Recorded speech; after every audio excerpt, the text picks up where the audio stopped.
se eu não falo para as pessoas encontrarem a própria vocação, eu não estou cumprindo a minha vocação.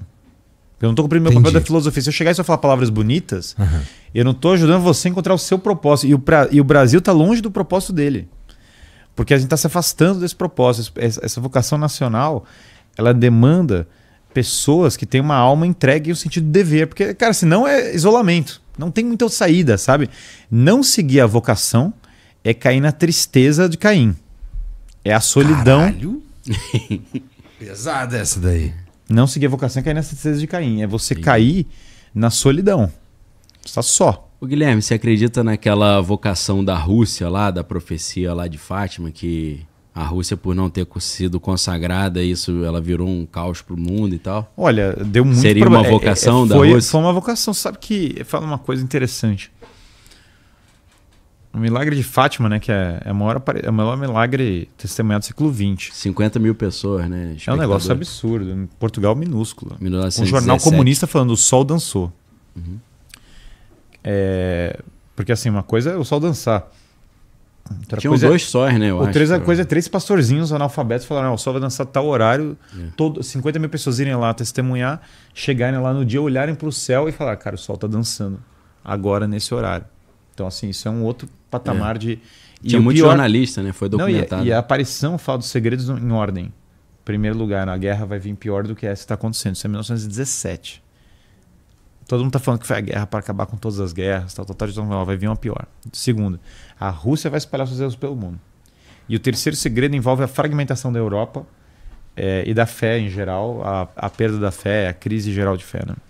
E de autoridades, corrupção até de figuras da igreja e tal. Então, em ordem tem a ver com isso.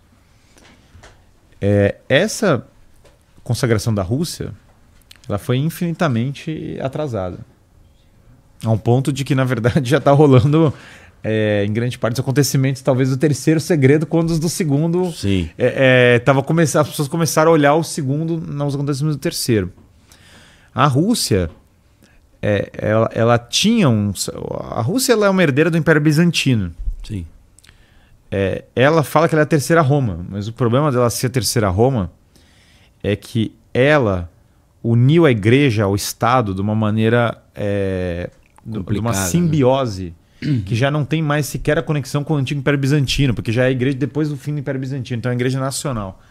Essa igreja nacional cria uma série de distorções. Acho ainda melhor a Rússia, mesmo com a Igreja Nacional, em comparação ao comunismo bruto da época da KGB, que basicamente estava lá. Mas há uma simbiose. Então eu não entendo a Rússia como cumprindo a sua vocação, no sentido real. Se você olhar a guerra da Ucrânia, já que já estamos chutando balde de tudo mesmo, a guerra da Ucrânia eu vejo como uma guerra muito complicada, por quê? Você tem o Putin, que é um cara da KGB, e você tem o Zelensky, que é um cara financiado pelo George Soros, ligado ao globalismo ocidental, que é um ator. Sim. Essa é a briga. E aí eu olho para isso e falo, cara, que loucura. Você pega, por exemplo, a guerra Israel-Palestina. Muitos doadores do Partido Democrata Americano são Israel. Muitos militantes são Palestina. Então você está vendo uma guerra civil dentro do Partido Democrata e isso tendo repercussão num conflito do outro lado do mundo, que as pessoas que estão morrendo não tem nada a ver com o maluco progressista se matando nos Estados Unidos. Sim. Sobre esse negócio. Então, hoje, essas guerras modernas, elas têm um alto grau de artificialidade. A Rússia não é a campeã da defesa da salvação do Ocidente. Então, é por isso que eu levantei esse assunto. Desculpa te interromper, Guilherme. Porque uma boa parcela da população mundial está vendo no Putin essa defesa do cristianismo. E falando, ele é o remanescente, ele é o último conservador, ele é o último cristão, ele vai recristianizar o mundo. Mais uma vez, eu acho que isso aí é uma estratégia de propaganda que eles estão colocando junto com o Alexander Dugin, que é o mentor intelectual dele. E eu acho que a proximidade que o Putin tem com o Trump, e uma certa amizade ali que eles não confessam, né? Eu acho que isso aí está abrindo um cenário para Trump e Putin aparecerem nesse mundo aí para 2025 para frente como os restauradores do cristianismo, mas tudo uma grande fachada. Por isso que eu levantei esse tema.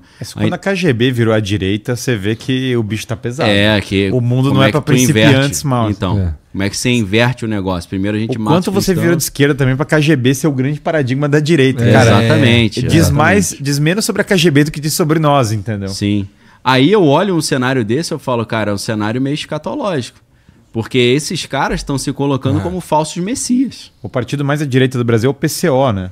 Sim. Nesse momento. Essa é a loucura que a gente tá... O discurso tá todo embaralhado, né? Não, porque é isso, cara. Porque a gente foi tão pra esquerda, novamente, que a KGB tá parecendo... É isso aí, você pegar o comunismo old school, os caras estão parecendo direita, porque a gente enlouqueceu. Eu não acho que o Putin é a salvação do Ocidente. Não, e muita eu gente acho que falando... essas guerras modernas são artificiais. E eu acho que isso daí, cara, as pessoas... Esse vazio, as guerras vão voltar forte agora. Sim. Acho que só vai crescer. Não tô Outras guerras. Claro. A Pax Americana já era. O detalhe que eu vejo aqui nisso. é que, aí puxando escatologia bíblica, né, cristianismo e tal, muita gente não percebe que o anticristo, quando a gente imagina o anti, né, essa preposição grega, a gente imagina automaticamente o cara que é contrário a Cristo. Mas também pode ser considerado um substituto, uma falsa versão. Um pseudo-Cristo, né? Um pseudo-Cristo. Né? Um falso Cristo no sentido de uma versão parecida, porém falsificada. Então, essa guinada para a direita no mundo e esse renascimento dessa defesa do cristianismo, por essas figuras, eu vejo como altamente perigoso, porque parece um protótipo de falsos cristos. Porque ambos estão se colocando contra isso. Lá nos Estados Unidos, muitas pessoas estão falando, olha o Trump, o julgamento dele foi totalmente injusto. Ele foi julgado ali numa região que todo mundo era contra ele pediu para trocar e tal. Então é como se ele estivesse padecendo ali de uma paixão de Cristo. O calvário dele. Aí começa a aparecer um monte de pinturas e imagens dele crucificado, Trump crucificado e tal. Fudeu, né? Caralho. Entendeu? Só falta agora ele morrer e ressuscitar, que é o que muita gente está especulando que isso aconteça. Que ele sofra algum tipo de atentado, tome um tiro, sei lá. E aí ele fica um tempo lá no hospital, depois volta e os caras, ressuscitou. Então pode parecer muito louco isso, mas esse discurso está sendo pregado. Rolou aqui no Brasil, né? É. O cara com o sobrenome era Messias. Então, né? esse discurso está sendo pregado por muitos grupos lá nos Estados Unidos.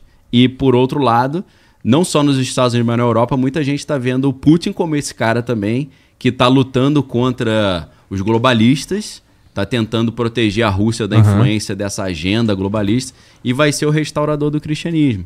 Isso... mas isso não vai rolar, isso aí é fake. Então, só para ficar de alerta para a galera sobre tudo isso que está acontecendo. A ideia de que o Putin é um grande restaurador do cristianismo é uma ideia... meio exótica. Não, né? O Putin é um cara, pelo menos...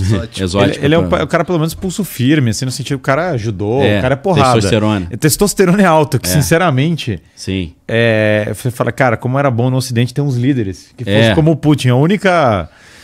Calma, porque o Putin invade lugares. Não tô falando no sentido da política pública, tô falando puramente. Aqui eu tô mencionando zero políticas de qualquer tipo. Entendi. Tô falando só modelo da persona do não, líder. não é nem sequer o modelo, só a aparência mesmo. Entendi. A aparência de, cara, você é o cara estoico aqui que vai segurar a parada. Só isso já ajudava o Ocidente.